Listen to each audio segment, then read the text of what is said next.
ഇവിടെ നിന്നും അവിടെ കോഴിക്കോടിന്റെ അടുത്ത് ഇതല്ലേ തോന്നുന്നു.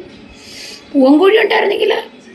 മറ്റേ വലിയ പൂവൻകോഴി ഉണ്ടായിരുന്നെങ്കിൽ രക്ഷപ്പെട്ടു, കടന്നു പോക്കാതിരിക്കും. ആ അല്ലേ, അന്ന് നമ്മൾ എങ്ങനെ അറിയും? പൂവൻകോഴി എന്തോ ചെയ്ത്? നമുക്കൊരു പട്ടിയെ കുറിച്ച് വിടാൻ കെട്ടിയില്ല. എവിടെ കെട്ടും? കൂടില്ലല്ലോ. കെട്ടിയ ഒന്നും വിടണ്ട. അഴിച്ചിട്ട് അത് വല്ലവരെയും കടിക്കത്തില്ലയോ?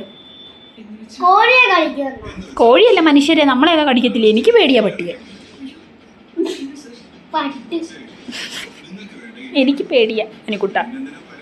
എങ്കിലേ ഒരു പട്ടിയെ മേടിച്ച് അവിടെ തുറന്നു വിട്ടേക്കണം. കീഴ് വരുമ്പോ അവൻ തടഞ്ഞു നിർത്തും, എന്നിട്ട് കടിച്ച് ചോടിടും. അപ്പൊ നമുക്ക് പട്ടിയെ മേടിച്ചു വിടും. നമ്മള് ഒരു പട്ടിയുടെ കട കണ്ടില്ലേ? ഇവിടെ വരുന്നത് മറന്നുപോയി. കൊല്ലത്തല്ലേ? കൊല്ലത്താണോ? ആണല്ലേ. പിന്നെ കട്ടയൊക്കെ മോളിന്ന് ലോണ് ഉയർത്തി അടിക്കടിക്ക് വെച്ചിരിക്കുന്നുണ്ട്. പഴയ സ്ഥലത്ത് ആണോ? നോക്കാം. ഒരു ബോർഡില്ലേ?